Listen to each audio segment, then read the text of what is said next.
High chose a people for himself, and he gave unto them his word.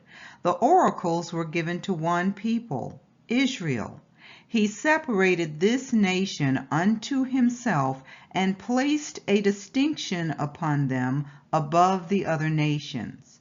Israel was made to be a chosen vessel, fit for his special purposes. What I just said is hard for some to hear, I know. But should we be afraid to say what our Father has said to avoid hurting the feelings of others? Peter says here in 1 Peter 4:10 through 11, as each one has received a gift, minister it to one another as good stewards of the manifold grace of Yah. If anyone speaks, let him speak as the oracles of Yah. We have to say what he says. These are not our words. So better to have hurt feelings than a life in everlasting darkness. The Most High made Israel the stewards of his oracles. They were fashioned for that very purpose. And just because there may be those who believe that they can do a better job at being us, does not mean that he changed his mind about that. His gifts and calling are without repentance. I want you to look at these teapots and cups. The potter made these vessels for a specific purpose. They are beautifully designed in a special way for the function he had in mind when he made them.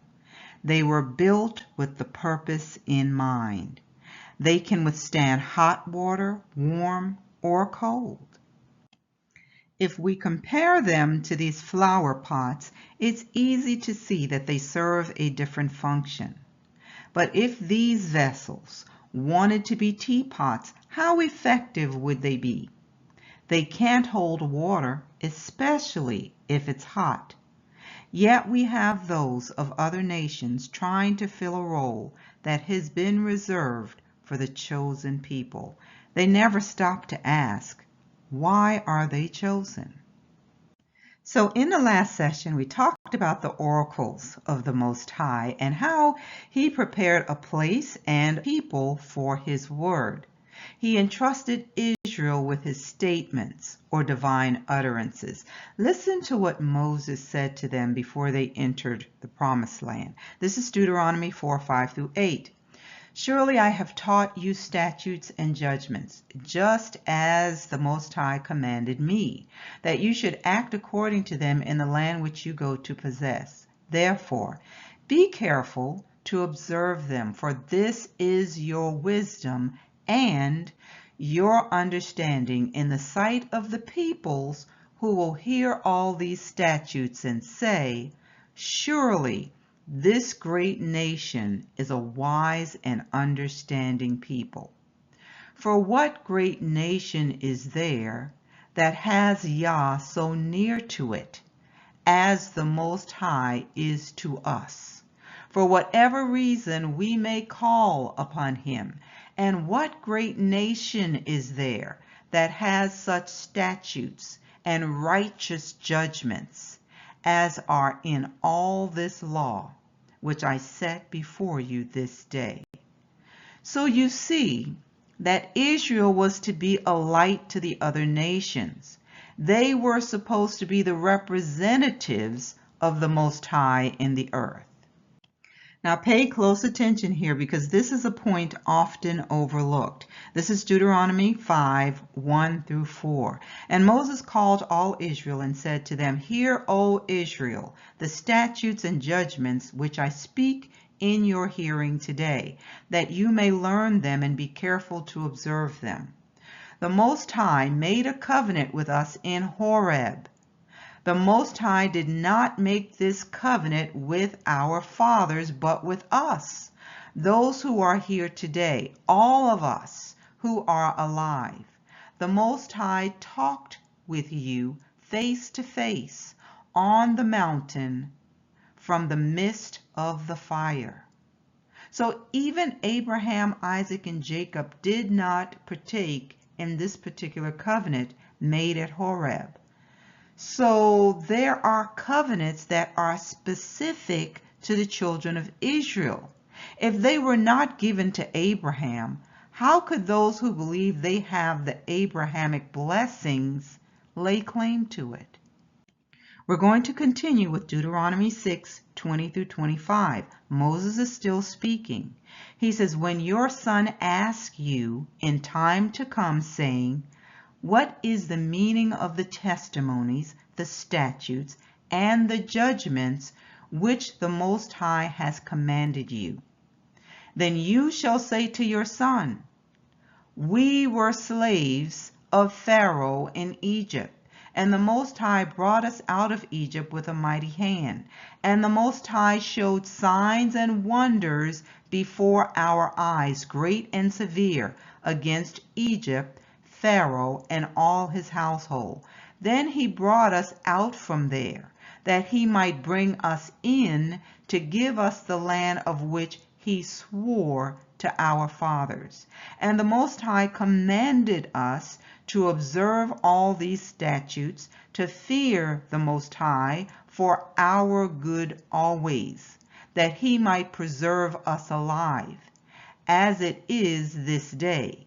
Then it will be righteous for us, if we are careful to observe all these commandments before the Most High, as he commanded us. So do you see why this is specific to Israel?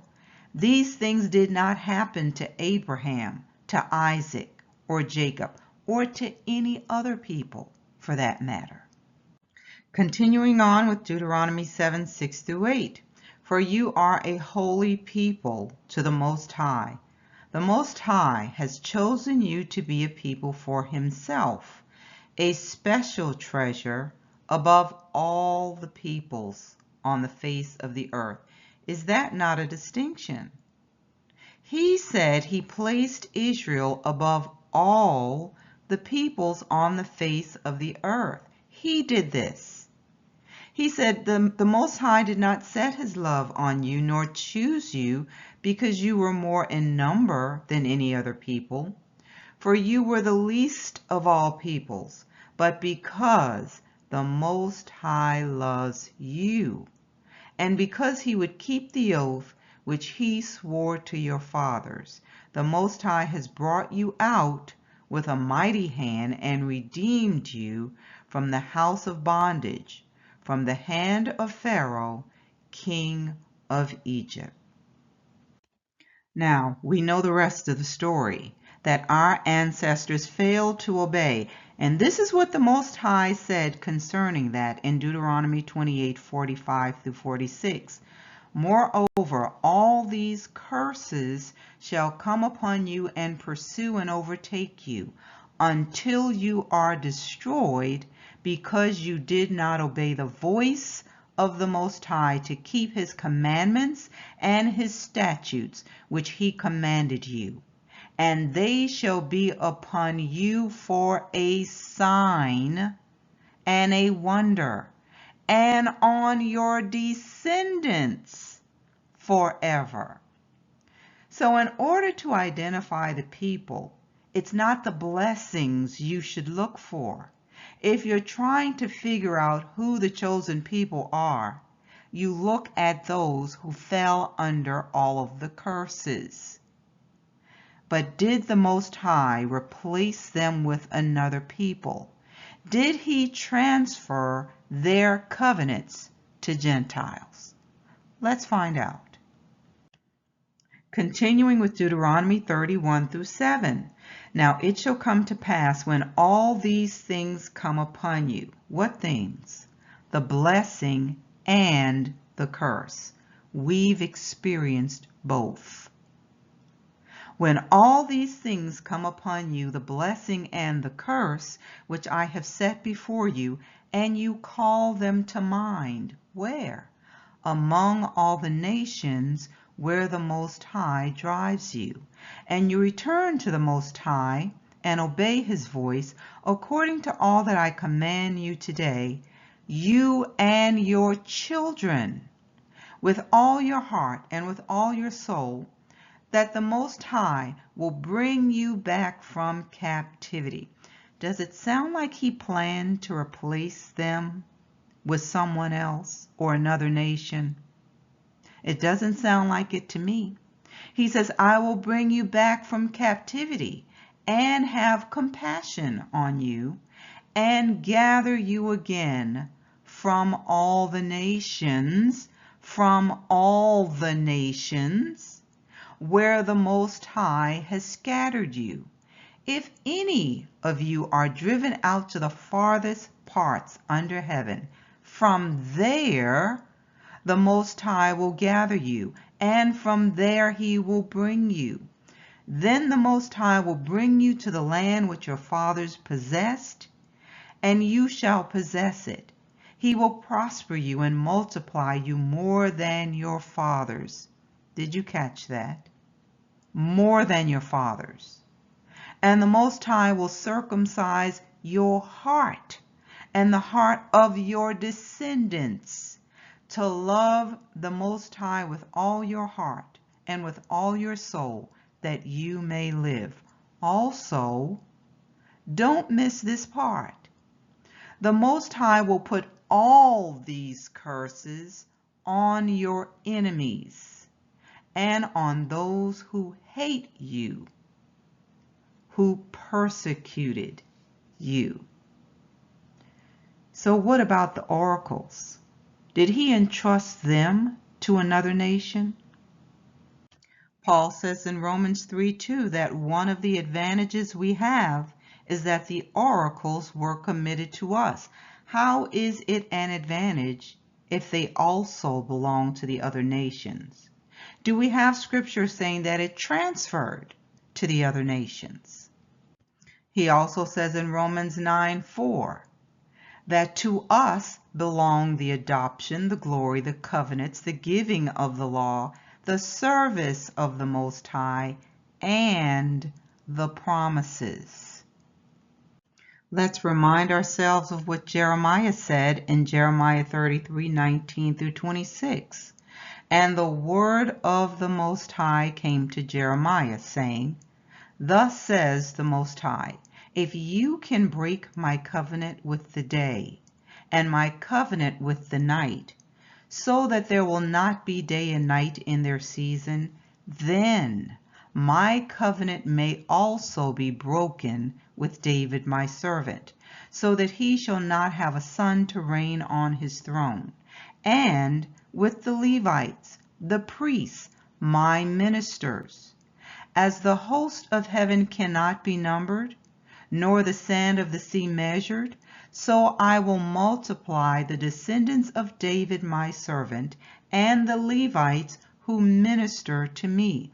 Moreover, the word of the Most High came to Jeremiah, saying, Have you not considered what these people have spoken, saying, The two families which the Most High has chosen, he has also cast them off.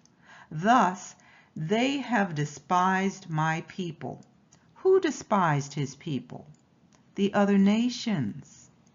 He said, they have despised my people, as if they should no more be a nation before them. Please don't miss that. Thus says the Most High, if my covenant is not with day and night, and if I have not appointed the ordinances of heaven and earth, then I will cast away the descendants of Jacob and David my servant, so that I will not take any of his descendants to be rulers over the descendants of Abraham, Isaac, and Jacob, for I will cause their captives to return and have mercy on them. Amos 3:8 says, The lion has roared, who will not fear? The Most High has spoken, It's obvious that he spoke those words through Jeremiah. Did he cast away his people and replace them with another? No. I want you to watch this next video, and you'll see what I mean when I say those who were made to be flower pots want to be the teapots. They believe that they are the children of the covenant. Christian leader Dutch Sheets explains how God's relationship with us is set by sacred covenant. He even based our salvation on, I'm coming to bring a new covenant through Jesus. The shedding of his blood ratifies this covenant. It is a binding together that in him is unbreakable. Early English settlers in America also wanted their new land to share such a binding covenant with God. Christian historian Eddie Hyatt says those who came to Jamestown in 1607 put it in their Virginia Compact. To propagate, to expand the gospel, the kingdom of the Lord Jesus Christ, and to take the gospel to people who were lying in darkness and had no knowledge of the one true God. They said that's the reason they had come. The Pilgrims stated the same in 1620. Having undertaken a voyage for the glory of God and the advancement of the Christian faith. John Winthrop, leading 700 Puritans to Massachusetts in 1631, said it like this. We have entered into an explicit covenant with God to be his people in this new world. And they wanted to be that city on a hill. They wanted to be a model of Christianity for the rest of the world to see. These early covenants pledged the signers to each other and to obeying the laws they'd form with God's guidance. Such compacts became the model for the U.S. Constitution, whose authors were also very much guided by their Christian faith. Historian William Federer. George Washington, at the beginning of the Constitutional Convention, he said the event is in the hand of God. So they saw the Constitution as being a very religiously based document. It was also a very covenantal based document. Sheets says the makeup of the government was shaped by biblical passages like Isaiah 33:22. Writing in his book, Giants Will Fall, our nation's form of government was actually taken from Scripture. The Lord is our judge, judicial branch, lawgiver, legislative branch, and king, executive branch. The founders put God first and foremost in the Declaration of Independence. It says right in there, appealing to the supreme judge of the world for the rectitude of our intentions. So in this founding document, we appealed to God. We invited him to be a part of this American experiment. The concept of this being one nation under God harkens back to Jesus telling Jerusalem in Luke 13:34 that he wanted to hide you under my wings, covering and protecting you. What happens, though, is parts of the nation don't want to be under God, disregard parts of the Constitution, and no longer honor sacred oaths. We have walked away from covenant with him. And even the marriage covenant, with the divorce rate soaring more than 300% in the 20th century. America, once the #1 exporter of the gospel, is now the #1 importer of illegal drugs and the #1 exporter of pornography. Author Jerry Newcomb sums it up. A lot of the things that we're experiencing in America today are because we have disregarded God's covenant. If America really is to be the place from which the gospel is spread to the whole world, then the salvation of billions hangs in the balance. Sheets says there's hope, but only if Americans return to honoring their covenant with God, because that makes us his family. If a kid across the street I don't know, if they do something that's evil or wrong, I feel no responsibility to try to bring them back into the fold, because I'm not in covenant with them. I'm not in that relationship. God is the same way. David Barton points out the faithfulness of the Lord. I mean, we're told in Psalm 105, he keeps his covenant for 1,000 generations. I don't think there's a stronger force in the world. So there's a chance the nation can still someday completely fulfill the prophecy of destiny Jamestown chaplain Robert Hunt said in 1607 as he came ashore in Virginia. He made this declaration, which I believe was prophetic. He said, from these very shores, the gospel shall go forth, not only to this new world, but to all the world. And that was just not very far from CBN. It just takes getting back to covenant. As Joel 2:13 says, now return to the Lord your God, for he is gracious and compassionate, slow to anger, abounding in loving kindness. Paul Strand, CBN News, Washington.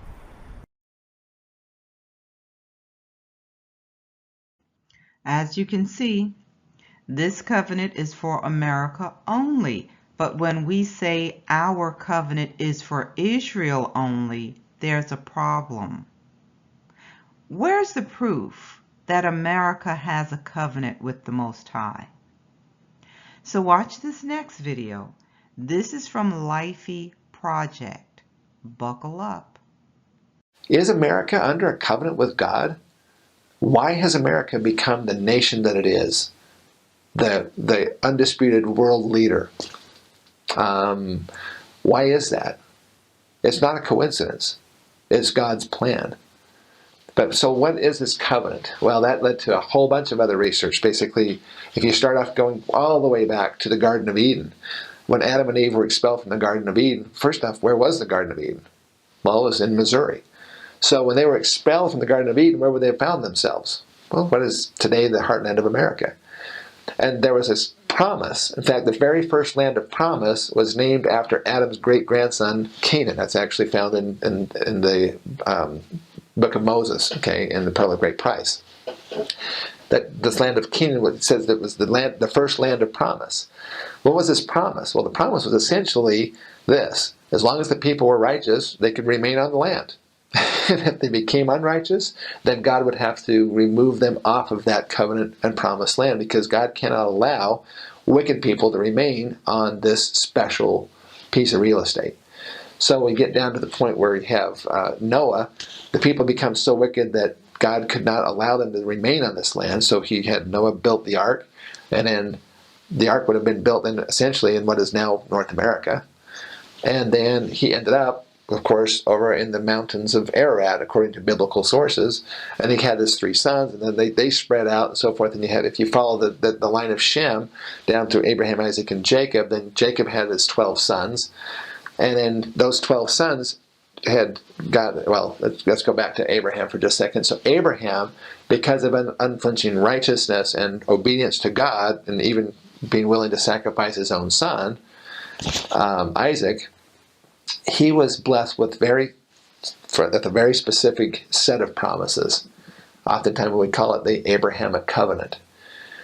But that covenant actually existed prior to Abraham. It's an ongoing covenant.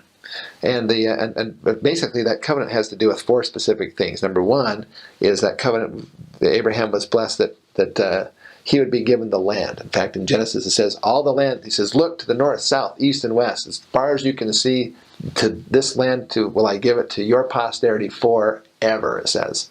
Well, how long is forever? It's a long time, right? Okay, so the land was actually one of the very important parts of the covenant. And then the second thing he said was that we're going to be blessed. We're going to bless you with, the Lord's going to bless Abraham with posterity. Because one of the greatest blessings that God can bestow on any of his children is children. It's the closest we become to being a God. As much as science has tried to create life, they have never been able to do it.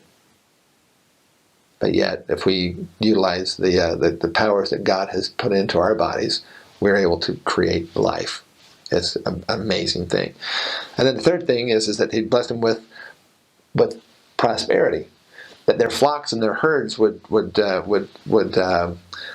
well. You know, that they would prosper upon the land, and their flocks and herds would multiply and so forth, and that they would do well financially.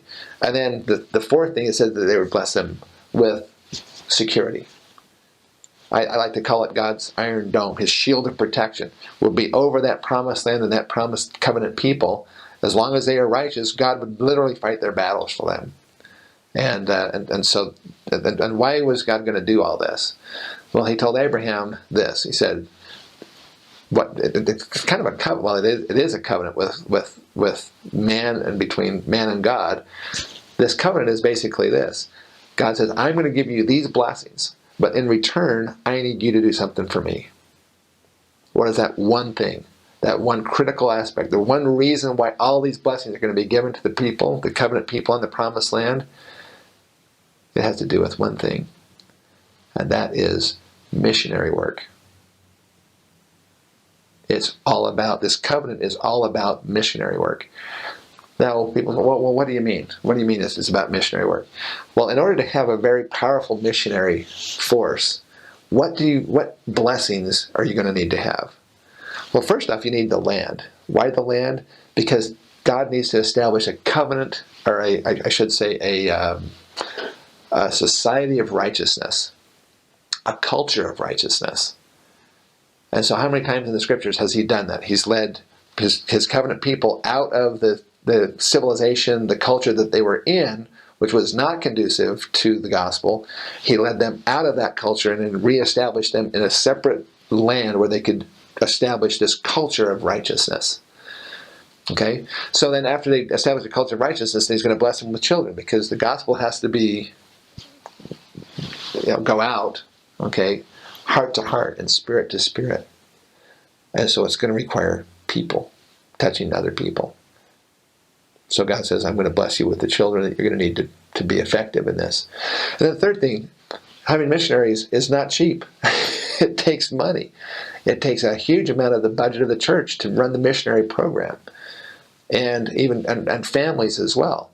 So he knows they're going to need to have the financial capability to be able to go out and do this. I mean, some members of the church in third world nations are so poor that they literally cannot go on missions because they can't afford to be taken out of the workforce to earn whatever little bit of money they need to have so that their family can just survive. So in the promised land, God says, I'm going to bless you with the prosperity that you need. So you don't have to worry about that too much. And then the fourth thing, he's going to bless them with security. Because if the nation is under attack, if it's at war with other nations, then these young people would not be able to serve missions. They would have to serve instead military. So God says, I'm going to bless you with these 4 blessings. But then, using those blessings, I need you to go out and bless the other nations of the earth with the blessings of the gospel, which he said to Abraham, which are the blessings of life eternal. If that's the expression on your face right now, you're not alone. Truth is whatever they say it is, no evidence needed. Thankfully, Paul reminds us in Romans 11:2 that the Most High has not cast away the people he foreknew.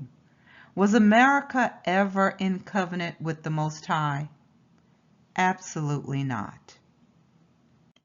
Isaiah 2:1-3 confirms that the oracles belong to Israel, and the nations will once again come to hear the words of the Most High.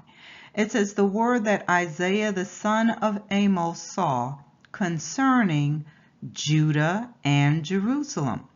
Now it shall come to pass in the latter days, so we know that this is an end time prophecy, that the mountain of the Most High's house shall be established on the top of the mountains, and shall be exalted above the hills. And all nations shall flow to it. All nations. It says, many people shall come and say, come and let us go up to the mountain of the Most High, to the house of the God of Jacob. He will teach us his ways, and we shall walk in his paths. For out of Zion shall go forth the law, and the word of the Most High from Jerusalem. So, the reason the world is reeling from confusion, wickedness, and disorder is because men have been following the doctrines of devils. The other nations are not the vessels chosen by the Creator to teach the ways of the Most High. That assignment still belongs to Israel. This oracle is telling us what the end will be. He gave his word to Israel. They are the kings and priests, and when it's all said and done, men will submit to his divine order.